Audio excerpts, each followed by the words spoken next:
I'm Lauren, and I've always felt different from my family. From the moment I was born, I knew I was a disappointment to my dad. He really wanted a boy, and when the doctor said, "It's a girl," I could see the disappointment on his face. That pretty much set the tone for our relationship. My older sister, Joyce, was the family star. She was smart, talented, and could do no wrong in my parents' eyes. Everyone always praised her. Did you hear? Joyce got another A on her math test. Or look at Joyce's beautiful painting. Meanwhile, I was just there. My report cards barely got a reaction, and my crayon drawings usually ended up in the trash. As I got older, I learned to take care of myself.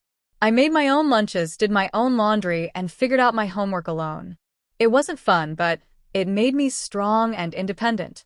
One day, when I was about 15, something happened that changed my life. I was hungry after school, and since no one was there to make me a snack, I decided to try baking cookies. I followed a recipe from one of Mom's old cookbooks, and to my surprise, they turned out really good. The next day, I took some to school. My classmate, Hannah, tried one, and her eyes lit up. "Lauren, these are amazing. Did your mom make them?" she asked. I smiled and said, "No, I did." Words spread fast, and soon kids were asking me to bring more. For the first time in my life, I felt special. I had found something I was good at, something that made people notice me. That afternoon, I ran home, excited to tell my parents. "Mom, Dad, guess what? I made cookies, and everyone at school loved them." Mom barely looked up from her magazine. "That's nice, dear. Just make sure you clean up the kitchen." Dad frowned. "Cookies, Lauren?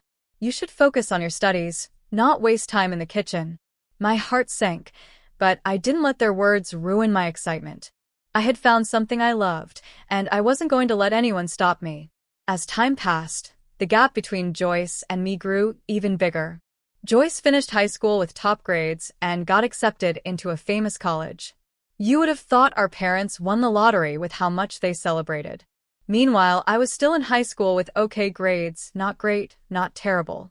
But I had found my passion. Every weekend, I baked cakes, pies, and cookies. Soon, even our neighbors started placing orders. I had a small business going. One day, Mrs. Megan from next door took a bite of my chocolate cake and said, "Lauren, honey, this is amazing. You have real talent." I smiled, feeling proud. "Thanks. I'm thinking about going to culinary school after I graduate," I told her. Her eyes lit up. "Oh, that's wonderful. You do great." But when I shared my dream with my parents, their reactions were completely different. Mom's face dropped. "Culinary school? But that's just cooking." Dad's reaction was even worse. He slammed his fist on the table. "Absolutely not. No daughter of mine is going to waste her life in a kitchen." "But Dad," I argued, "I'm good at it. People love my baking." He scoffed. "So what? You think you can make a living flipping burgers or decorating cakes? Wake up, Lauren. The real world doesn't work like that." Mom added softly, but just as dismissively, "Honey, you need to think about your future. Look at Joyce. She's studying finance. She'll have a real career." Their words hurt, but I wasn't ready to give up. I started selling my baked goods at school events and to my classmates. The response was amazing. "Lauren, these cookies are incredible," my friend Michael said with his mouth full of a chocolate chip cookie. "You should open a bakery or something." I smiled as I imagined it. My own little bakery filled with the smell of fresh bread and pastries. It felt like a dream. But at home, that dream quickly became a nightmare. One day, Dad found a flyer for my bake sale. "What's this?" he demanded. I swallowed nervously. "It's for school. We're raising money for new computers." He glared at me. "Don't lie to me, Lauren. I know you've been selling your treats. This stops now. You need to focus on real studies, not this hobby." "But Dad, I'm making good money," I said. "Money?" he snapped. "You call a few dollars for cookies money? Do you know how much your sister makes at her internship? That's real money. That's a real future." I bit my lip, trying not to cry. "I just thought." He cut me off. "No, you didn't think. Listen carefully. This baking nonsense ends now. You're going to get your grades up and apply to real colleges. If I hear about one more cake or cookie, we'll cut you off. No more college fund, no more support. Got it?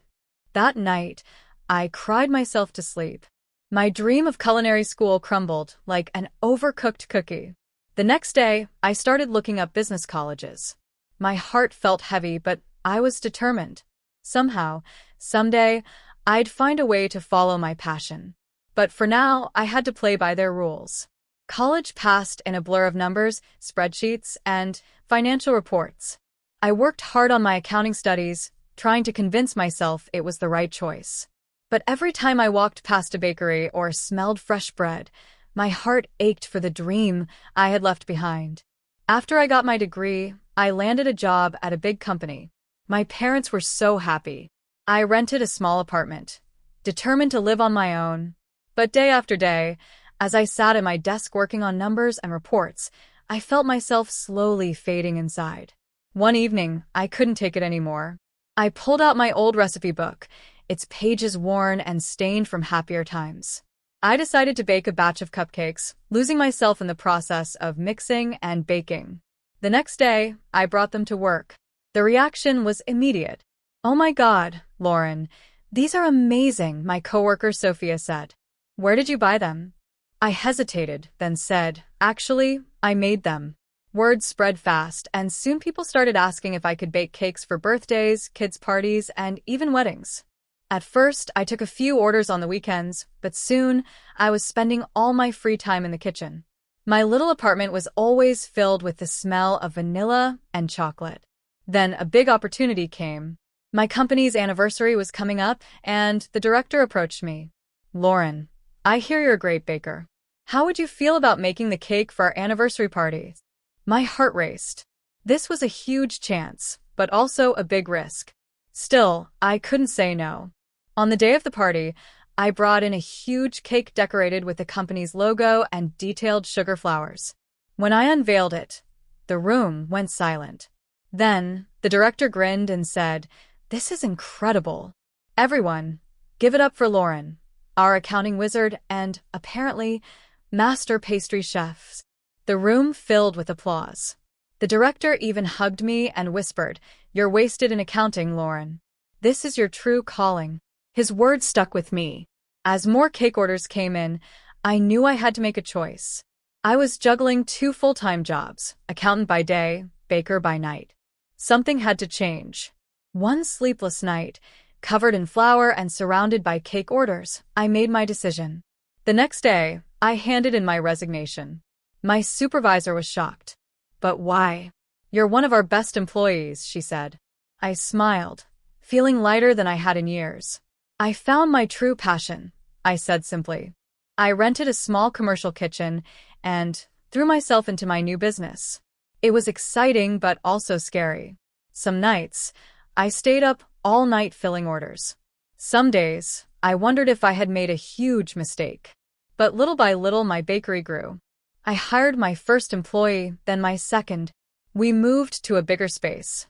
Soon, my cakes and pastries became well known across the city.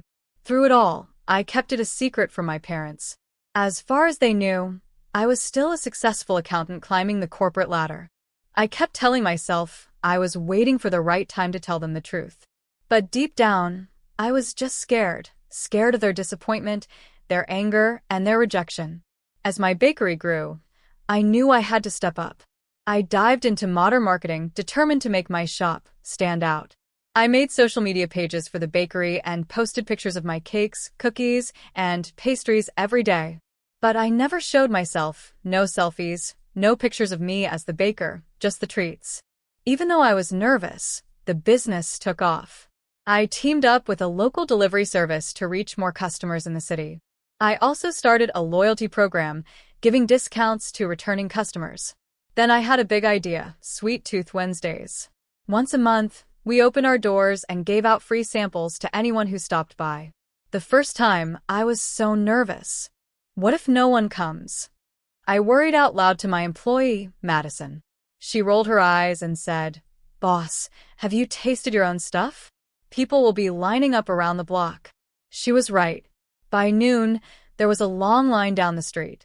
Seeing people enjoy my treats made me happier than I ever expected. Our bakery became more popular than ever. Soon, we were catering fancy events, supplying desserts to top restaurants, and even shipping our famous cookies across the country. With success came money, more than I ever thought I'd make just from baking. As my dad once joked, I was making more than my sister, who worked at a bank. I started helping my parents financially, but pretended it was from my accounting job. When their roof needed fixing, I paid for it. When they dreamed of going to Europe, I surprised them with tickets. "Oh, Lauren, you shouldn't have," Mom said, but I could see the excitement in her eyes. While I was growing my business and helping our parents, my sister Joyce was living her best life. She still lived at home and spent her paycheck on designer clothes, fancy gadgets, and self-care. But none of that mattered to our parents. To them, Joyce was still the star. "Did you hear about Joyce's promotion?" Mom would say proudly. "Vice president at only 31. I forced a smile. "That's great, Joyce. Congrats." While I was running a successful bakery, employing a dozen people and making hundreds of customers happy every day, it didn't seem to matter at home. One day at Sweet Dreams Bakery, everything started like normal. I was in the kitchen adding the final touches to a wedding cake when Madison ran in, waving an order form. "Boss, you're not going to believe this," she said, eyes wide. I wiped my hands on my apron. "What's up?" "We just got an order for a birthday cake. The delivery address is," she paused for effect, "your parents' house." It felt like a splash of cold water. "Are you sure?" I asked. She nodded and handed me the form. There it was, my childhood address, my mom's name, and a note saying it was for her birthday. For a moment, I couldn't breathe. But then, an idea formed in my mind. "Madison," I said, trying to sound calm even though my heart was racing, "clear my schedule. This cake is going to be my masterpiece." For the next week, I put everything into that cake. 3 tiers of Mom's favorite flavors, decorated with hand-piped flowers and delicate sugar designs. It was the best cake I had ever made. As I worked, I pictured the moment. My parents' amazement when they saw the cake, their pride when I told them I made it, and the happiness of finally showing them who I really was. The day of the party arrived. I showed up early with a small gift to keep up the act. The house was full of relatives I hadn't seen in years. "Lauren," Aunt Janice hugged me. "Look at you, all grown up. Still crunching numbers." I forced a smile, the usual ice sitting heavy in my throat. "Yep, still at it." I couldn't wait for my cake to arrive. Then the doorbell rang. Mom answered it, and there was our delivery guy holding the familiar Sweet Dreams bakery box. "Special delivery for the birthday girl," he said cheerfully. The room went silent as Mom carried the box to the dining table. She lifted the lid, and everyone gasped. Murmurs of appreciation filled the room as they admired the cake. I stood there, heart pounding, waiting for the right moment to speak. Before I could say anything, Dad cleared his throat. "Before we celebrate," he said in a serious voice, "there's something we need to talk about." The room went silent. Everyone turned to my parents, their faces full of disgust. "We recently found out something," Mom said coldly. "A secret that was kept from us." The tension in the room was unbearable. I felt frozen as Dad spoke again, his voice full of anger. "Can you believe it?" He looked around, pointing straight at me. "Our Lauren has been lying to us this whole time. She's not an accountant. She's a pastry chef." He said it like it was the worst thing in the world. I opened my mouth to explain, but no words came out. This couldn't be happening. Dad's face turned red with anger. "We always dreamed our daughters would be successful, respected. Look at Joyce, vice president at her age. That's something to be proud of." Joyce looked uncomfortable. She avoided my eyes. "But you," Mom said, staring at me. "We gave you everything. Every chance. And this is how you repay us? By becoming an ordinary cook." That word, ordinary, hurt more than I ever imagined. Didn't they see what I had built? Didn't they understand? Suddenly, Dad walked over to the table where my cake sat. Before I could react, he flipped the box over. My beautiful cake, my masterpiece, crashed to the floor in a mess of icing and sponge. The guests gasped. "We're not eating this," Dad sneered. "It's beneath us." Mom nodded in agreement. "Lauren, you don't belong with respectable people.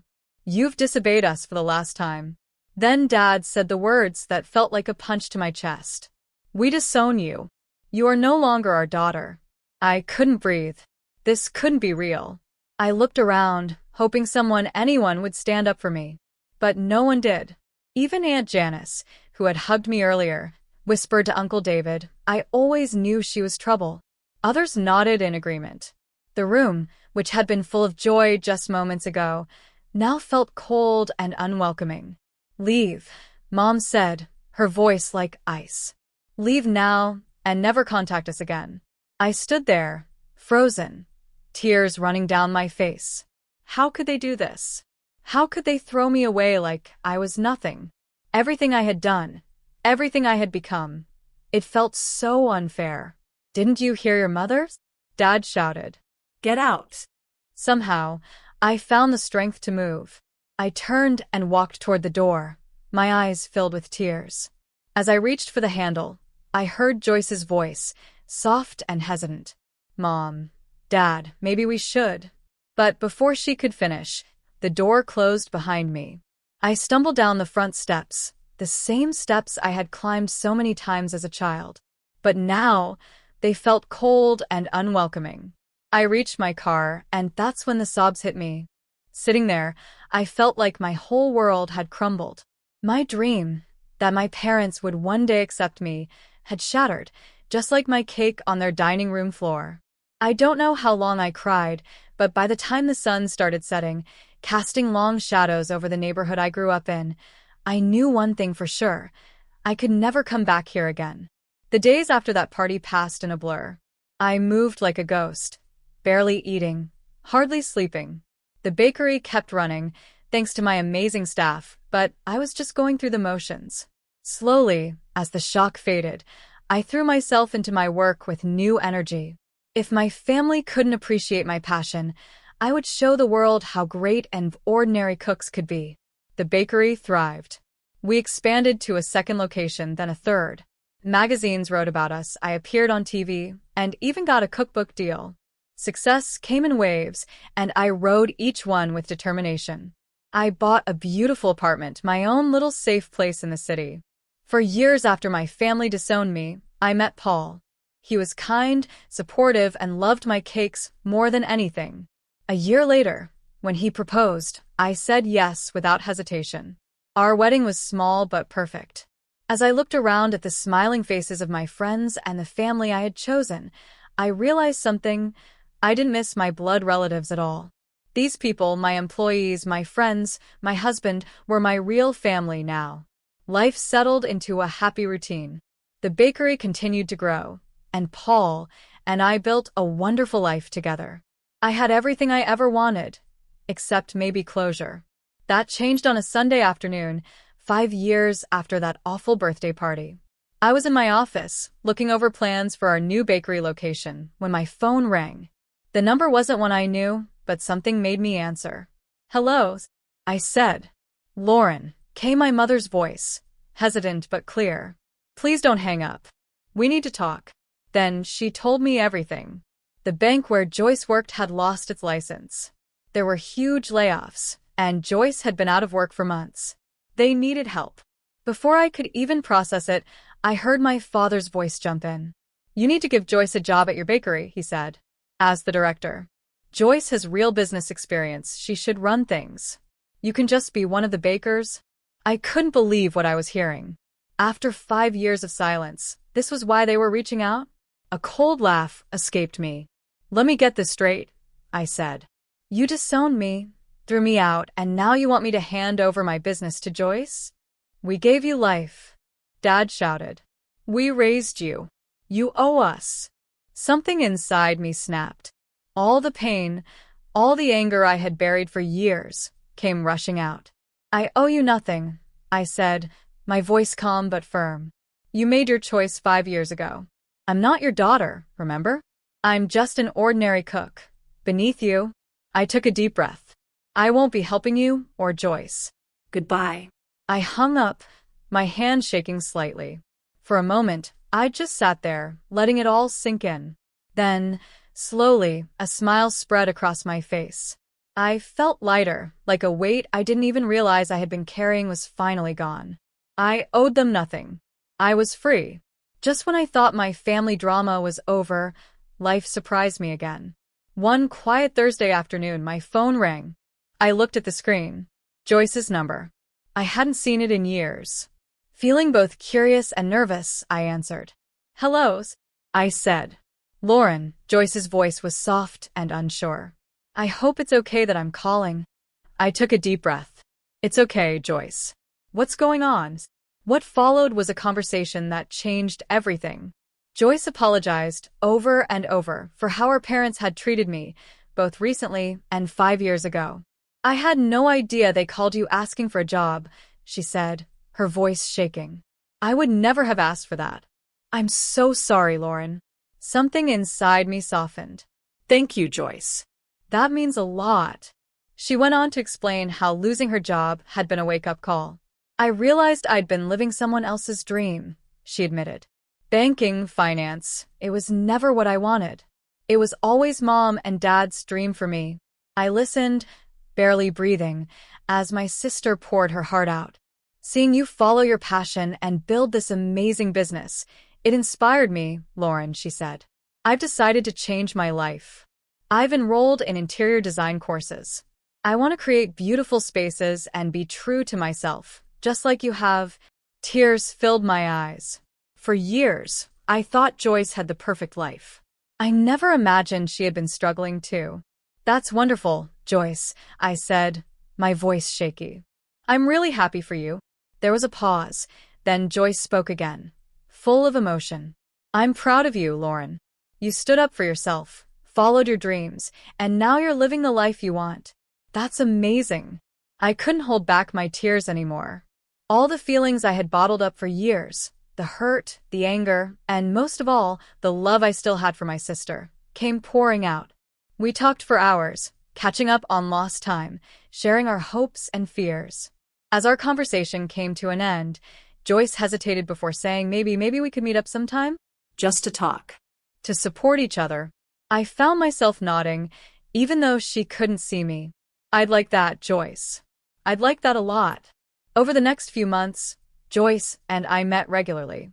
We shared coffee and, of course, pastries from my bakery.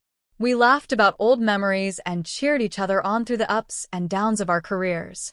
Her interior design business was growing fast, and I couldn't have been prouder. As for our parents, we heard from others that they had disowned Joyce too. When she left banking, they told anyone who would listen that their daughters had disappointed them, one a simple cook, the other a foolish decorator. But Joyce and I knew the truth. We were following our dreams, building successful careers, and doing what we loved. We had found our own paths to happiness. One day, during one of our weekly meetups at my bakery, Joyce looked around at the busy shop. Then she turned to me with a smile. "You know," she said, "I think we turned out pretty great, all things considered." I laughed, feeling a warmth in my chest that had nothing to do with the ovens. "Yeah," I agreed. "I think we did." As I watched my sister sketch design ideas on a napkin, surrounded by the sweet smell of pastries and the happy chatter of customers, I felt something I hadn't in a long time. Peace. This was my life. Messy, challenging, but sweet. I had fought for my dreams. I had lost some battles. But in the end, I had won the war.